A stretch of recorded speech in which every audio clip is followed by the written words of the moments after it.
Dear future pharmacists, episode we're still talking about exams. This time we're talking about law exams. Now, I am licensed in 2 states, in Virginia and in New Mexico, and I got licensed in Virginia when I first graduated from pharmacy school.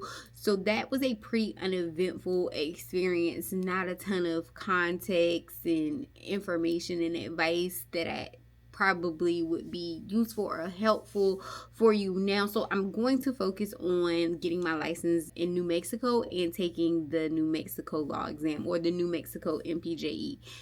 As I mentioned, the year I graduated, Virginia was switching from a state administered exam to the Virginia MPJE. I went ahead and did what I had to do so that I could take that Virginia exam and not have to worry about MPJE. And at the time, there was this little red book, and I'm committed. I'm gonna find the name, the link, whatever for that book, in case you are interested or looking and you feel like it might be a good resource for you. But my colleagues at the time who had graduated before said, read this book front to back to front. As long as you know everything in this book, you'll do fine.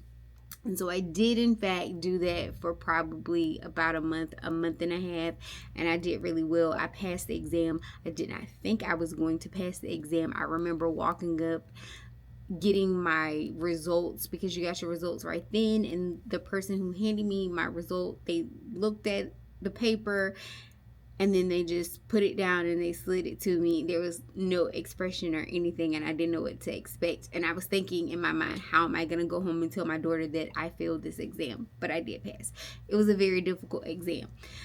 At the time, or I can't even say at the time, but what I've heard was that the MPJE was a difficult exam because it did not outline whether or not, when it asked you a question, if it were talking about state law or federal law, and that was the thing that made it hard. Now, I've taken the New Mexico MPJE probably about a year ago now, and in hindsight, I think that statement adds a layer of anxiety, I will say, that I don't feel like you necessarily need, because in reality, state law and federal law do not always agree. They're not always the same, but everyone knows that the stricter law prevails. So I kind of feel like it's an instance where the federal law says you have to keep documents, invoices for 2 years, but the federal law says you have to keep it for 2 years, and state law says you have to keep it for 10 years, then you have to keep it for 10 years because that's the stricter law.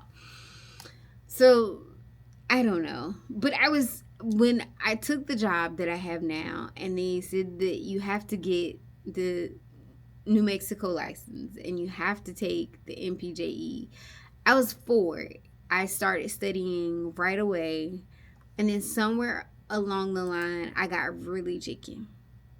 I studied on and off for about a year, really. Like, I would be really on top of things, studying, and then life would happen, and then I would kind of not study as much, and I was working full-time at my day job, and then I was working full-time overnight, 7 on 7 off, and then I was trying to be a mom and a wife and all of the things. So it took me some time to really buckle in reality. When I got the job, they told me I would have 3 months to get the exam completed. I could have done it in those 3 months. That I just kind of, got scared and just let life and not really be on top of it the way I should have been. So I definitely think it's something that is doable in 3 months if you lock in and do it. Now, what are barriers for me that may be barriers for you if we're speaking from the same place, or may not be barriers for you if we are speaking from a different place? I hadn't taken an exam in over 8 years, so I was really nervous, and I had never taken an MPJE, so I was really, really nervous. I always thought I was a good test taker. I considered myself to be a good test taker, but I didn't know if I was still a good test taker. I feel like when you're in that mode of testing, at least it felt like it's much easier than if you haven't taken a test in years. Like, you have to get into the mode of testing. So things that I found useful. I did the New Mexico TLDR. They have all of the states. I felt like that was a very concise resource. I would recommend that to anyone who has to take an MPJE. My colleagues who work, their job with me, we all used it. I think we all felt like it was a pretty clear and concise document that would be probably my primary study guide. The other thing I would say is definitely, now if you're a super pharmacist, like my manager at my job, he's like a super pharmacist. He has all these licenses, and I think he just reads the law. He literally just prints the laws out and he reads them. I admire him so much because I could never do that. I would be so lost. I wouldn't know left from right, right from left. Lost. Maybe not. That's being dramatic. I wouldn't be lost, but it would be so dry and I would be so unengaged that my mind, every time I would try to zoom in and focus, would be in 1,000,001 places. But there are people whose mind do not go to 1,000,001 places, and certainly you can do that. I also took a Pre-MPJE. I thought that was a good thing. I feel like taking the Pre-MPJE is a really good thing to do. You can purchase it through the NABP website, I believe. I don't know, I might be getting a little shaky. I think that's where you get it from. That put me in the space of how the questions were gonna look, how they were gonna be formatted. I felt like it was a really good resource. I felt like when I took it twice, I felt like I did okay the first time. The second time I did a little better. It kind of helped me gauge my readiness. I did also, I think it was Pre-MPJE, or maybe it was free MPJE. I'm gonna put that on the screen too. But you basically paid the fee and you got access to 4 test banks. And each day I would do, and I think each test had 120 questions. Each day I would do one test. And I felt like that was very helpful for me as well, because it also put me in the test taking mindset. I would set the timer and I would almost always get through the questions before the timer was done. Now, what I will say, and again, it takes a lot of mental stamina to sit and answer questions for a certain amount of time without stopping and going to the bathroom and getting something to drink. So you really want to, it's like a marathon, right? You want to prepare in those conditions so that you will be ready to perform. You will be ready to focus. You have trained yourself to sit and focus for this set amount of time. So I thought that was a really good resource. I felt like the way they asked the questions were on par to the way the questions were asked on the actual MPJE. I felt like it was a phenomenal resource. Something that I also did is, and I just kept taking these tests over and over and over again. I got to a point where towards the end of my study time, so right before I'm about to take the test, I would write down a question if I got the question wrong. What was the question about? And it did a really good job of giving you the laws at the end when it showed you the answer, what law, what statute it was quoting or where the statute was from. Like the question was from which statute. I would write the statute down if I got the question wrong, and I would go back to it.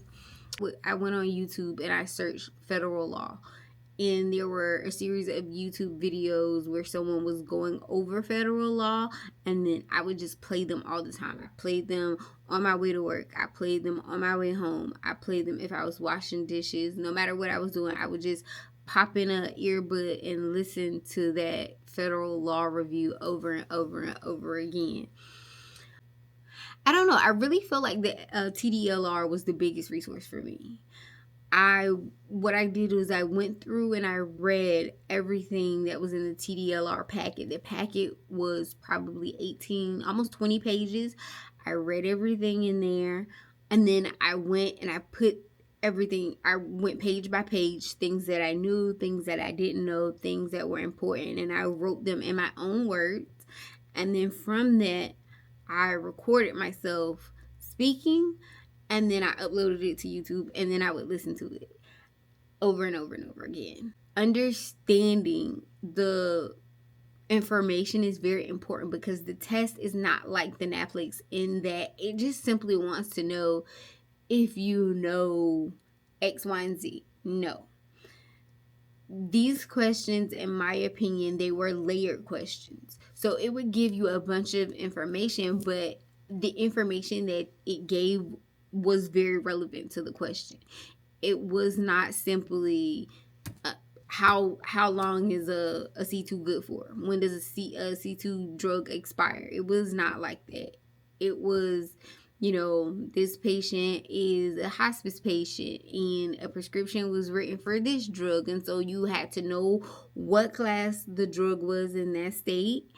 You also had to know if the law had provisions for a hospice patient.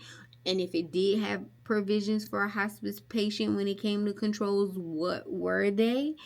And had this been done, or did this get done, or did you do this?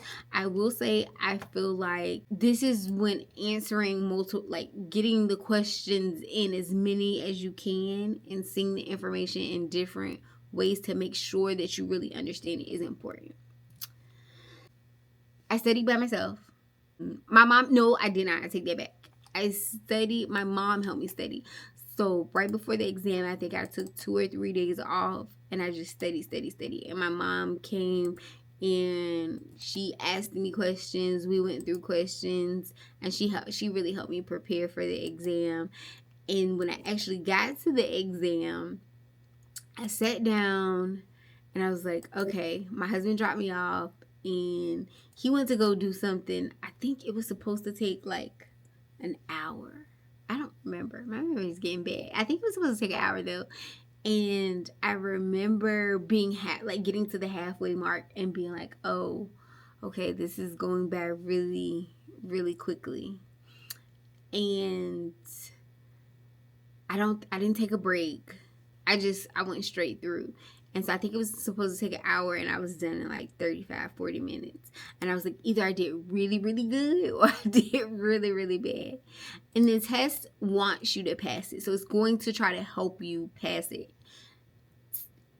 So remember that. That's important. Oh, I feel like that's the best advice that I have to give though. I say set a study schedule, however long you have. If a job is giving you a time frame, if you've given yourself a time frame, break the information down into digestible pieces for yourself. Definitely make flashcards or write whatever your preferred way of learning is. I have to write things down, so I guess you would call it more of a visual learner because I see it. And then audio, because then I can hear it. So writing and then going around and recording myself and then listening to it play over and over again. Also did purchase the UWorld question bank. I didn't feel like the question bank was that helpful, to be honest. And I think I got it was like $300 and it was a question bank, but it also had like videos or instructional. It did something that wasn't that great. I didn't feel like it was that beneficial, but it came with a book. The book I felt like was worth its weight in gold because the spaces were blank, so you could use the book to study for any MPJE because you would just go and find that information for the state that the book was asking. I felt like that was really good. If anybody is watching this and they're going to take the New Mexico MPJE, I do have some videos just 2 videos that I recorded, so you can go and listen to those. There is now a UMPJE, which I don't know how that works, but I would be interested in taking that maybe at some point. But that just has been my experience with the MPJE. That is the advice, or that is what I did. I'm not telling you to do it, I'm not telling you it'll work for you. I'm just telling you that's what I did and that's what worked for me. Hope you found this video to be beneficial. If there's something that I missed, please let me know and I will make a follow-up video because I did not write any notes. So I'm sure I missed something or some things. Overall, I hope this was a good guide of some good resources and what to expect. Yeah. Until next time, guys.